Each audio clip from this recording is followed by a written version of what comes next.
I'm going to cut focus now to Karnataka, which is seeing record surge in numbers. It's unfortunate that Karnataka is now closely catching up with Maharashtra. In fact, Karnataka's daily case count is the highest in the country with nearly 6 lakh cases, active cases, and is closing in on Maharashtra in the daily case count. Earlier this week on Monday, Karnataka in fact surpassed Maharashtra, recording the maximum number of daily cases.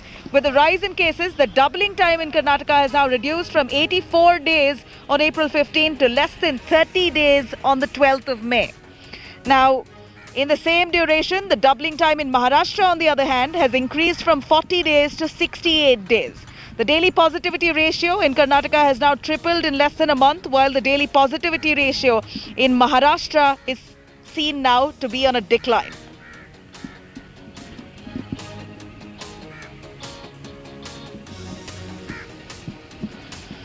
Let me quickly cut across to Nolan Pinto joining us for more details on this. Nolan, it's worrisome and it's scary that Karnataka's daily case count is now nearly catching up with that of Maharashtra. We do know that Karnataka, while it sees a record surge, is not ramping up the healthcare infrastructure in time. They've got to pace up their activities, but doesn't seem like they're catching on. What really is resulting in this serious, unprecedented surge in Karnataka right now? Nabila, what is strange and what is extremely shocking is that in spite of these numbers, in fact, like you mentioned, the actual count now, the total active cases, to be precise, is 5,92,182. Very close to 6 lakh. We will cross 6 lakhs today. Now, also, apart from that, the number of deaths is now hovering in your 490, 500, 510, 520 on a daily basis. Now, what we see and what we hear on a daily basis is this, that the Chief Minister is having his meetings with his ministers, he's having meetings with the IS officials, and they come out stating that we will do this and we will do that, we'll increase the number of beds, we'll increase the number of ICUs. Only statements, only words and only press notes that are being released. On the ground, that is clearly not happening. In fact, the biggest problem when we asked why this surge was initially was because people were not following COVID appropriate behavior. In spite of it being supposed to be a lockdown, you can clearly see there is traffic. There are cars that are moving. In fact, I was very shocked today, Monday, when they said they'll be extremely strict, that there will be no movement of vehicles beyond 10 o'clock. 6 to 10, you're allowed to go and buy your groceries and head back, and only for emergency purposes. But there's vehicles, there are bikes outside, cars, no, we people do are know walking that out. There are contradictory guidelines coming in from the government. On one hand, the government says, right, absolutely. On one hand, the government says that you can go buy your groceries, you can move your vehicles to go get your vaccine done or to buy groceries. On the other, they're being lathi charged. So a lot of confusion on ground because of contradictory advisories that's been given. We do know that at least 10 to 15% of the people who've already been tested are currently untraceable. They've gone out, they're moving about. RT-PCR tests are coming back after 2 to 3 days. This kind of delays is really resulting in a crisis situation in Karnataka, undoubtedly. Now, what's adding to the woes here is the vaccination drive above the age group of 18. Karnataka has now halted the vaccination drive owing to the lack of the number of vaccine doses. Now, what's the reason for Karnataka to be completely halting it? That, of course, the government needs to answer. In fact, right now, the Karnataka government has announced that it will temporarily stop the vaccination drive for those above the age of 18 between 18 and 44. The Yediyurappa government now says that this has been done only to prioritize the vaccines of those above the age of 45. Vaccination drive will be temporarily suspended, and in fact, those who've been already taken appointments, it will be suspended temporarily. It will resume in due course of time. Karnataka Health Department's bulletin now on May 12th says 70,371 people in the age group of 18 to 44 have already received the first dose of the vaccine. More to come in the coming days. They're paying taxes for what? We can't just get vaccinated? Isn't that a birthright? Isn't that something which we need to do if we want to control or conquer COVID-19? Or that's what the government says, right? If you want to conquer COVID-19, mask up and get vaccinated. If you cannot help us in getting vaccinated, what's going to happen next? People will start black marketing. There'll be rumor mongering. And there'll be a lot of negativity in there. The only way to conquer this is to get vaccinated. So please, you are our elected representatives. Please do what you're supposed to do. Please help us get vaccinated. That's the least we can ask you. The news about the youth vaccine drive getting cancelled or postponed is just devastating. I mean, it's just one thing after another with this government. First, there's no oxygen, then there is no beds. The entire healthcare system has crumbled in this state, and there's just no one is being held accountable. No one takes responsibility. The blame is being shifted from one person to another. People are literally fighting for their lives, and it's shocking to see that the government doesn't see it the way it is. It almost feels like they're delusional in a sense. Being a youth of this country, I'm really disappointed to not be a part of this vaccine drive due to the poor planning of the governments. I really feel that in order to cut down the number of cases, it's important that the youth of our country is vaccinated, and it hopefully will help flatten the curve and revive our economy. Now, having completely run out of stock to vaccinate those in the age group of 45 and above, the Karnataka government has decided that they will temporarily suspend the vaccination for those in the age group of 18 to 44 from the 14th onwards. Now, they've very clearly stated that all the vaccine doses procured directly by the state government for the age group of 18 to 44 will now be shifted to for those who have to receive their second dose, that is the age group of 45 and above. Now, in fact, there's a huge demand in the age group of 18 to 44. In the last 3 days itself, some 74,000 odd people got their vaccination, but that will not happen as of now. However, the government has clearly stated that they have placed an order for 2 crore doses of Covishield and 1 crore doses of Covaxin, but they have to wait. So as of now, it will only be for the age group of 45 and above so that they can get their second dose. With video journalist Madhuar, Nolan Pinto for India Today.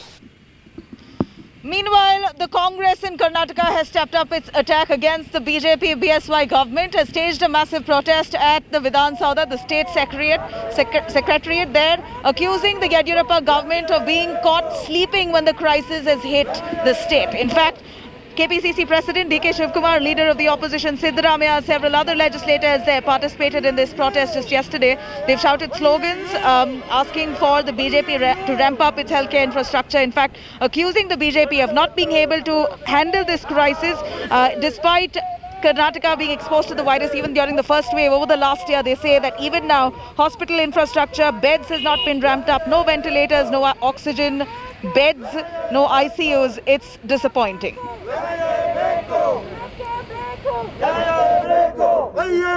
I am with D.K. Shivkumar right here with me, KPCC President, who's led the protest where Congress leaders have come together demanding for the BJP to buck up. In fact, the state government there, they believe, has really led the state to a crisis situation in Karnataka. Mr. Shivkumar, here a protest by the Congress asking for the BJP to give out incentives to those families who are suffering under the lockdown. And you're also asking for the Chief Minister's resignation. Why would you say that? See,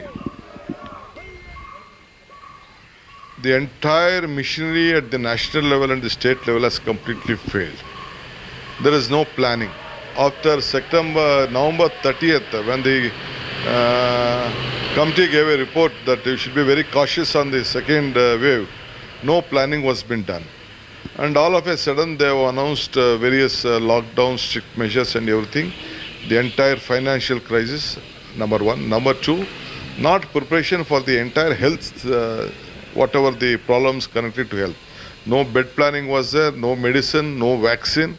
Nothing is there till today, after so many days. We had already insisted on the government that it is a government mission, means including all officers and all the ministers. Only the health minister, only CM used to react on this. Now after our advice and after shouting it, after 15 days, they have distributed the work. None of the district ministers went to the district headquarters or the taluks to look at what is there in the position. What is there in the position. Entire farmer community and the labor community and the trader community, all of them are suffering. No financial package has been announced to any one of them. So all of them in a very deep trouble. But we believe that the Congress in Karnataka is not in favor of a complete lockdown. Is that right? No, we have left it to them. We don't want to interfere with their administration. We have left it to them. But it is their way to guide the people, to help the people. If they want a complete lockdown, they have to help it. Now almost it is a complete lockdown. Yes.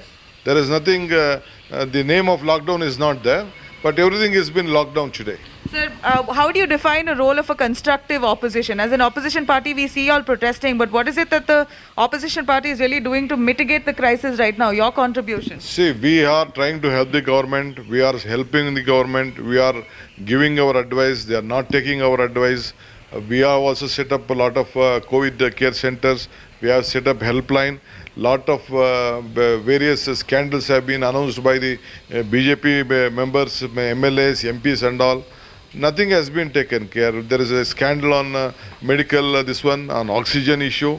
Lot of no transparent things are going on here. This beds for bribe scam, sir. Even now we're looking at agents hovering around, the BBMP not being able to handle the crisis. In fact, residents of Bengaluru saying that the job should be taken away from the BJP, the BBMP and maybe given it to IT companies to man it better. No, IT companies also have suggested lot of things. They would have done a better job.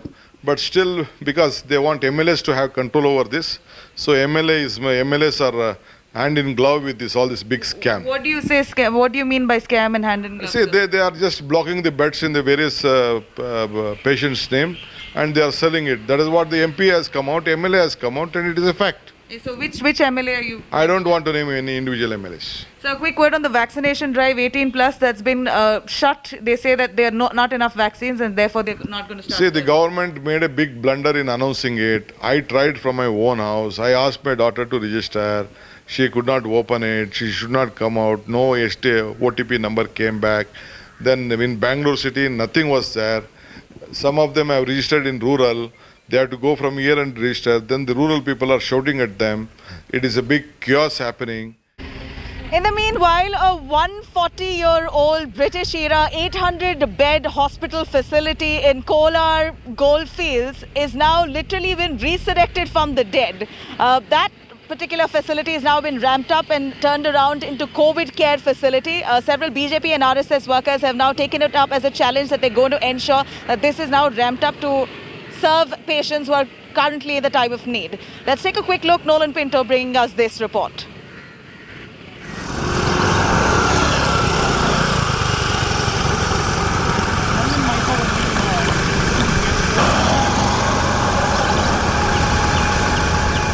The Kolar Goldfields, situated about 100 kilometers from Bengaluru, is back in the news once again.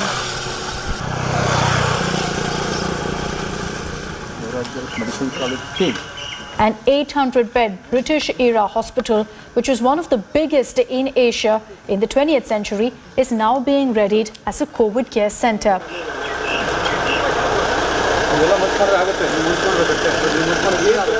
For 20 years, this massive historical hospital was left defunct until the Kolar MP decided to use this to save people's lives. ये BGML hospital बहुत पुराना है ना, बहुत अच्छा है, इसलिए उसको यूज करें तो बहुत अच्छा रहता है. कम से कम 150 लोग हमारा बीजेपी कार्यकर्ता, हमारा संघ परिवार का कम से कम 100 कार्यकर्ता सभी मिल लेके कम से कम 15 दिन से हर दिन काम कर रहे हैं. इलेक्ट्रिशियन, सिविल वर्क सभी रेडी है. एक 3-4 दिन में वो शुरू हो जाएगा. The volunteers from the RSS and BJP took it up as a challenge to clean the hospital that was not touched for 20 long years. So far, they have removed more than 400 tractor loads of garbage. Praveen S., who's overseeing the work, says that their biggest challenge was how to clean the hospital. The day one, when I entered this hospital, you can see the bats flying around. Okay. And you can see the mud around 2 to 3 inches over here. Okay. And full of the web and all those things. And many people were skeptical that it's very difficult, and many told we can't convert it. They decided, yes, we will do this. And within a span of 10 days, we started this on April 27th. By May 7th, the entire cleaning of this 5 acres campus was completed.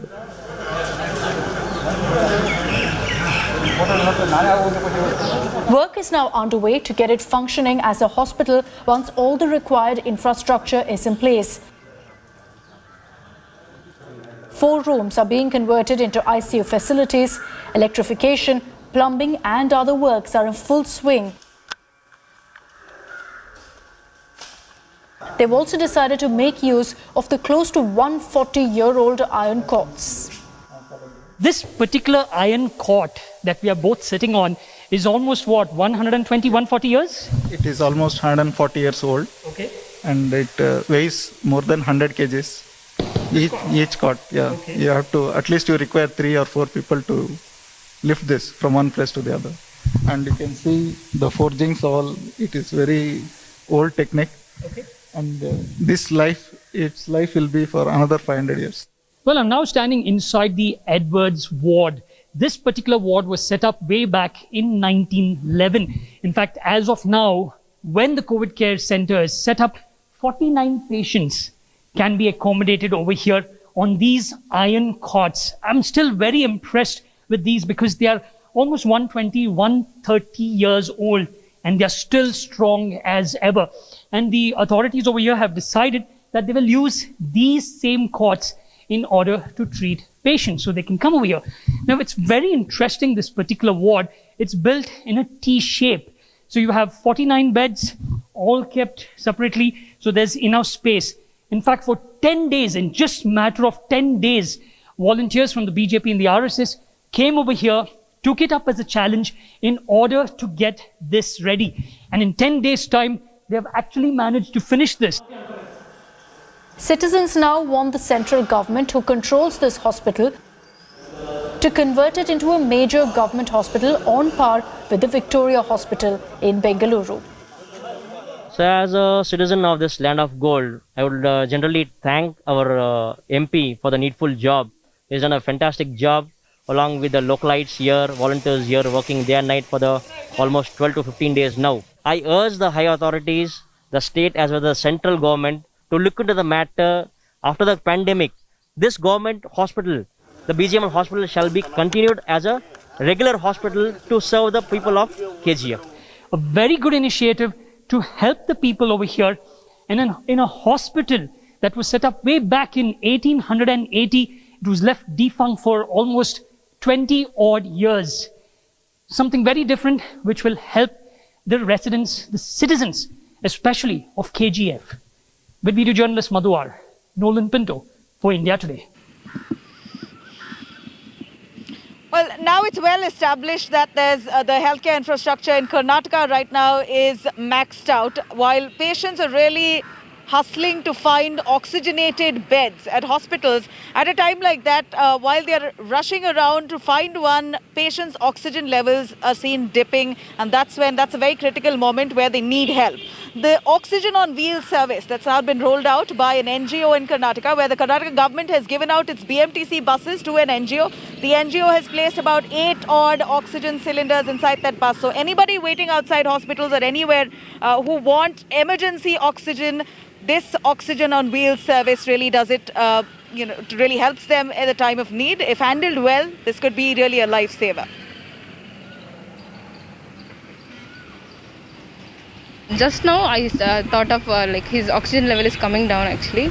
So doctors are asked me to give him immediate oxygen now. I was just going in a search of oxygen, so I just read this thing number plate and I just gave. You think this is helpful? I hope so. I wish, I pray it should be helpful actually.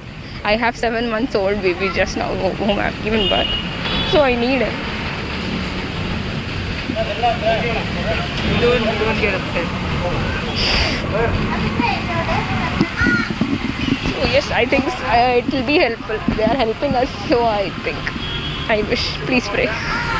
Government hospitals in Karnataka, along with private hospitals, say they have no beds. At a time like this, patients are waiting outside to try and find one, suffering due to lack of oxygen supplies. And to aid in that crisis period, here is this Oxygen on Wheels initiative, where a bunch of NGOs in Karnataka have now rolled out. The government has given out this government bus to the NGOs, and then the NGOs have now come out with this initiative where they have about 8 oxygen cylinders that have set up inside this government-run BMTC bus. and anybody in urgent need, it will be parked mostly outside hospitals or outside spots right in the center of the city where it's easily accessible for people who want urgent oxygen need. We started this initiative. In fact, we have already done 3-4 oxygen banks. In HSR load we did, it was a big success. Are people coming? How do they call you? How do they get in touch?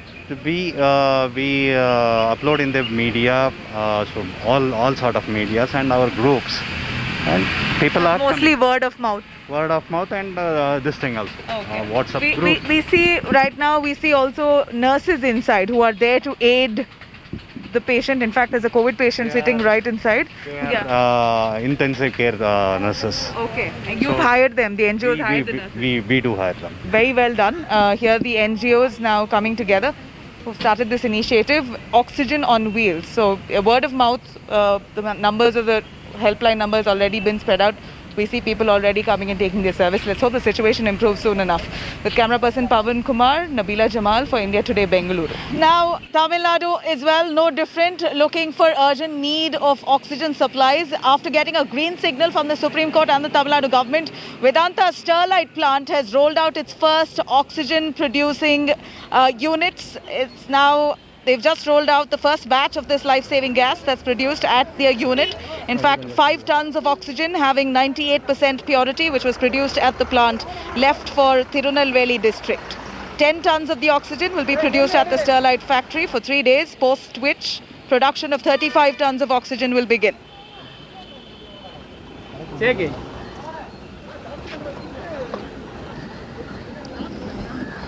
Now, Chennai, of course, is trying to ramp up its ambulance services because it's now in great demand, and the corporation has come out with a detailed plan on how they're going to increase the number of ambulance service. They've decided to convert taxis and cars into makeshift ambulances that will respond promptly to callers who seek medical emergency. In fact, a total of 250 new mini ambulances will be added to this fleet.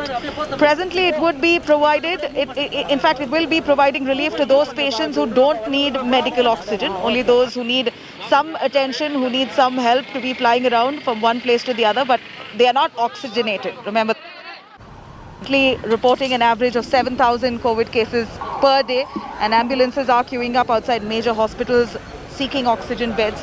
Now, this will indeed ease the oxygen crisis in several districts of Tamil Nadu. We decided that we will convert the regular taxis and cars into makeshift ambulances which will not have oxygen directly with them. Now all the patients which require to be transported from their houses to the COVID care centers or to the screening centers or to the hospitals but who do not require oxygen, the zonal officers will ensure, because zonal officer will have the list of all positive persons and they will be doing the triaging in the morning. They will take the patients in these vehicles and ensure that the pressure on 108 ambulances is not there in the state. This is the broad purpose. Chennai is reporting a minimum of 7,000 COVID positive patients per day. This means too much pressure is exerted on 108 ambulance services which are used both by symptomatic and asymptomatic patients, and the problem here is that complaints have come across stating that asymptomatic patients are not getting that ambulance service. This is where Greater Chennai Corporation has employed a simple tactic. What they have done is that they have brought in travel agency vehicles and they have converted it into COVID special ambulance. These are called as mini ambulance. They simply have an emergency travel beacon, a driver and also a medical practitioner who will be sitting at this point, and the back side is actually there is a partition to make sure that they do not breathe the same air. Patient will sit in here, and the Greater Chennai Corporation has provided all the details to the zonal officers who will also have the details about who had turned positive, who are asymptomatic and who can be taken to COVID care centers for isolation. Those patients can use this, thereby considerably reducing the pressure on 108 ambulance services. That's the reason Greater Chennai Corporation has decided to go ahead and roll out 250 special COVID ambulance or mini ambulance in the city. With video journalist Divyan, Pramod Madhav for India Today. All right, we do know there is a large Indian community living abroad, and students from India, Indian students who are living in the United States who have now come together. They are really worried for their family and friends in India, but that worry has not stopped them from stepping up. They've now come forward, consolidated help from about 40 universities in the United States, and Indian students have raised money enough to bring in at least 2,000 oxygen concentrators to India. Kudos to their effort. I spoke to them a little while ago. Let's take a listen. Avni, why don't you jump in? You have family in India, and what got you to be so involved? And what's happening in India? How does that make you feel? I am from Bangalore, so I do have family in India. I've been very fortunate in the sense that my family has been safe, but names that I never thought would be falling sick or hospitalized are common names that are in most phone call conversations to home. But apart from that, I think it was just seeing your country in this state of desperation and feeling very helpless across the seas. A lot of students who are from India now are staying in the United States for the summer. There's the idea of being able to go back home is something we can't even fathom. But I think it's also seeing that, you know, the university that we're all at, you know, where the country that we're at right now, things have been progressing. Things are getting better here, and to see that India is still struggling, it felt wrong to not take part in this motion of trying to send aid. In terms of feeling involved, I think I recall when one of the first shipments was received by India, and we got a list of the different partners we're working with, where their shipments, the specific hospitals, the specific cities that these shipments are going to. Seeing your city, being able to find a hospital that I remember is like a 10-minute walk from where I live in Bangalore, that is an impact. Like knowing that, okay, it's not just the number, it's not just the $40,000 amount, it's not just the 65 clubs that we're reaching out to. It is the actual people who are receiving it. I think that was that was a very touching moment that we all experienced this past weekend when we actually got to see that list. You know, we're doing a lot over here. We're of course feeling we're feeling how difficult it is for the country, but naturally we're not there. Really great efforts by these students, not just Avni. There are lots of students who are Indian origin living in the United States who have now stepped up. Thank you to all of them. On that note, I'm going to wrap this bulletin right here. Thank you for watching.